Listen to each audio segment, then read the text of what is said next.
Lesson 37, reading practice number 8.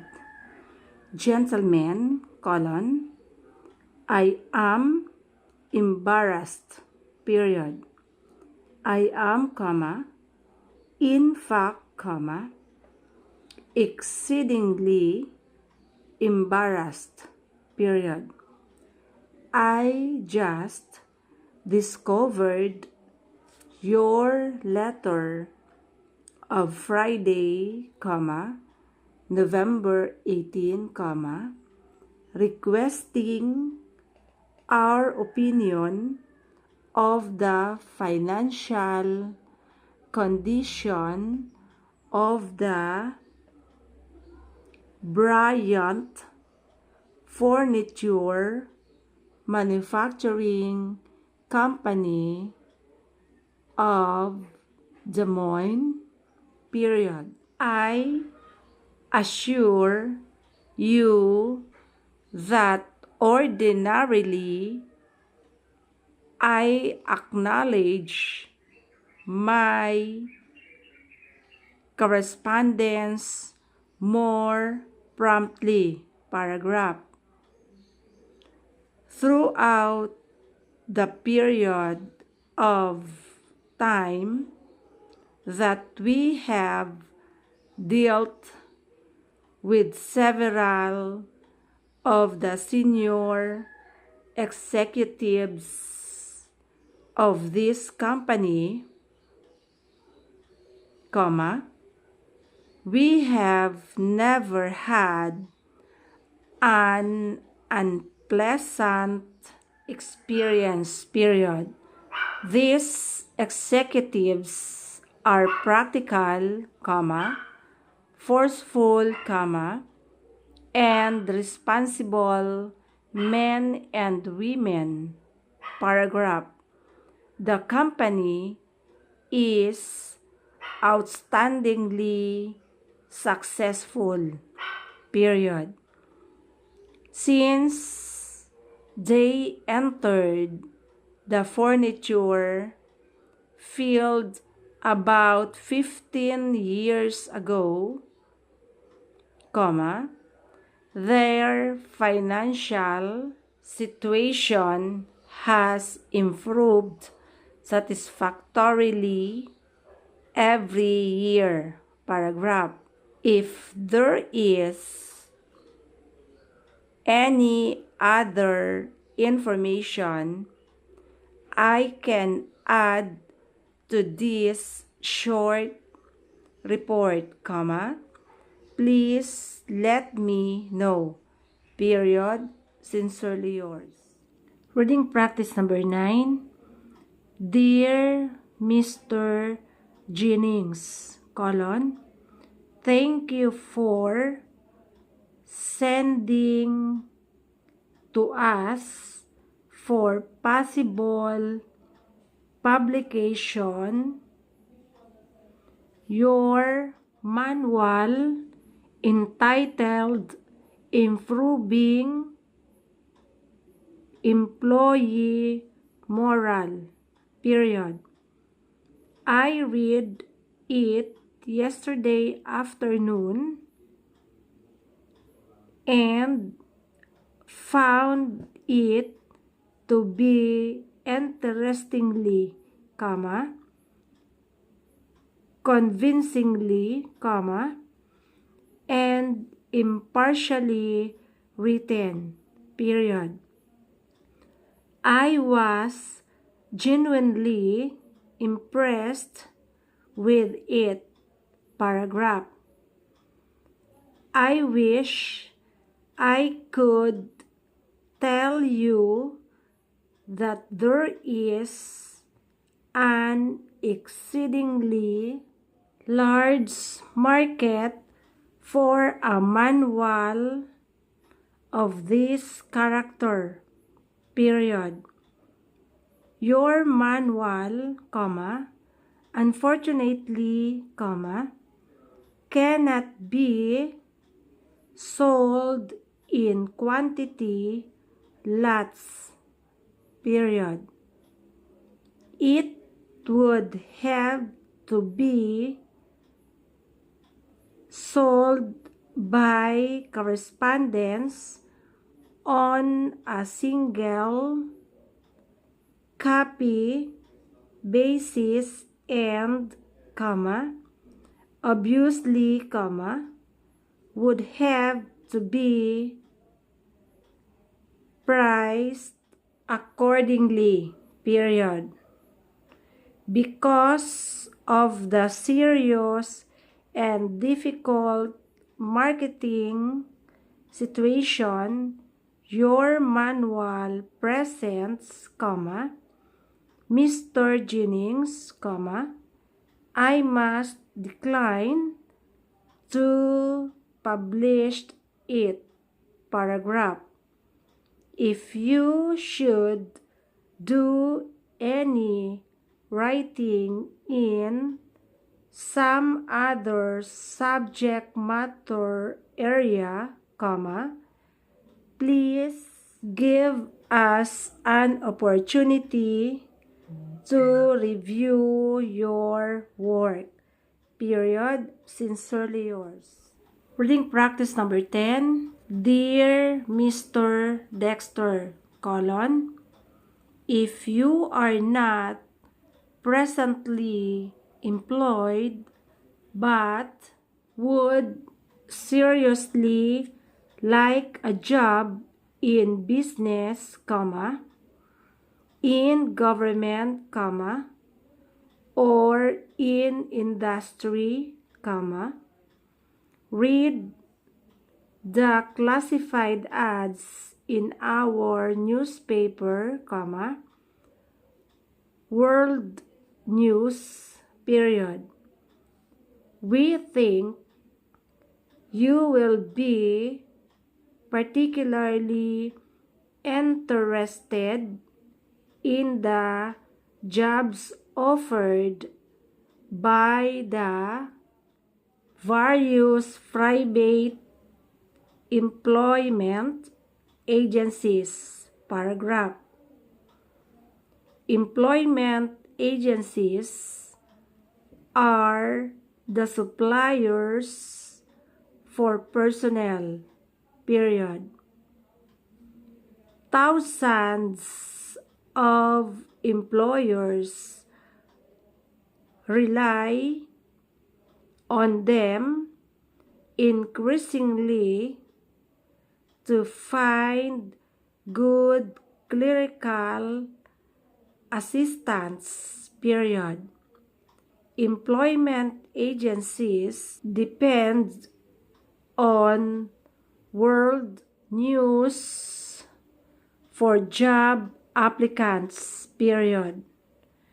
They run more listings in our newspaper than in all other public newspapers in this area combined, period. They recognize the unusual impact and pulling power of world news, and they are impressed by our ads, which our convincingly written and expertly displayed, paragraph. If your immediate objective is a better job, turn to the classified ads in World News, one of the state's leading newspapers, period. Sincerely yours. Reading practice number 11. Dear Miss Ward, if you are to improve your financial condition, comma, it is important that you save regularly, period. It is surprisingly easy to save at the Empire Bank for savings, period. You will be exceedingly impressed as you watch your account grow steadily, comma, almost from day to day, comma, with the addition of large quarterly dividends, paragraph. If you want to provide for your financial future, comma, stop at the Empire Bank for savings the next time you are in the State Street area, period.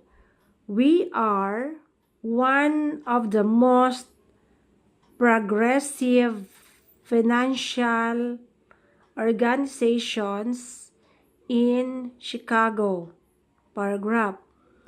If you come in, comma, a friendly, comma, courteous, comma, and genuine welcome by our employees awaits you, comma, Miss Ward, period. Sincerely yours. Reading practice number 12. Mrs. Overton, colon. The personnel department has informed me that on Tuesday, comma, November 15, comma, you will complete 25 years of service with the General Envelope Company, period. This genuinely hard for me to believe because your outlook is so refreshingly young, period. I will remember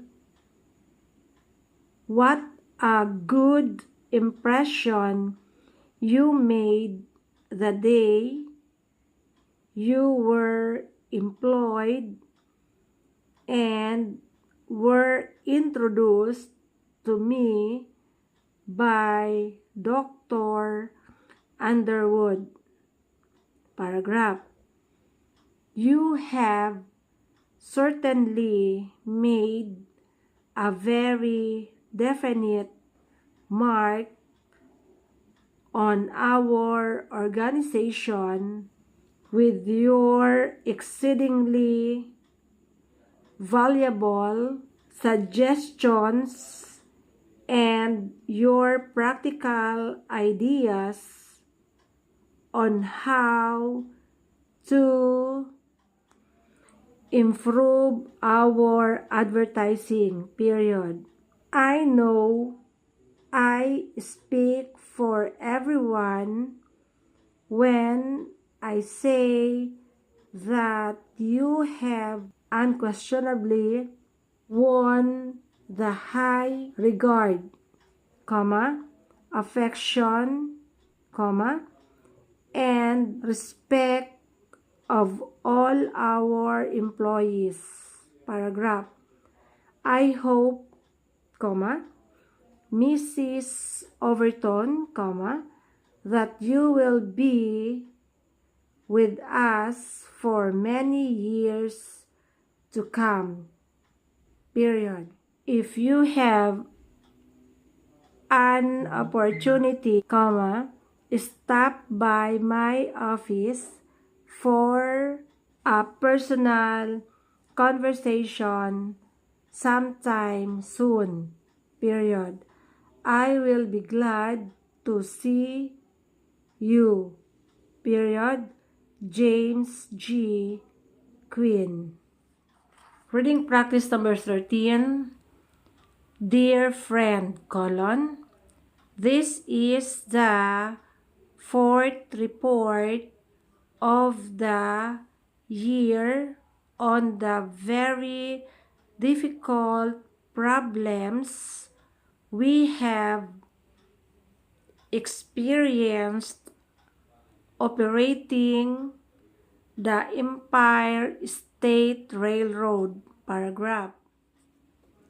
Like everyone else, we are affected by the nation's serious energy shortage, period. Although we genuinely believe that railroads are one of the most efficient forms of travel,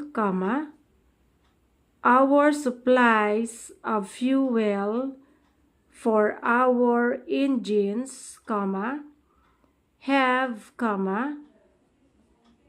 unfortunately, been subjected to the same pressures as other travel industry, paragraph. While we had willingly undertaken measures to conserve energy some time ago, we are now considering implementing more stringent measures, period. We hope that these new measures will not cause any major reduction of essential services, paragraph. You may be sure that we are always working to make travel on our trains more enjoyable and comfortable, period. The Empire State Railroad.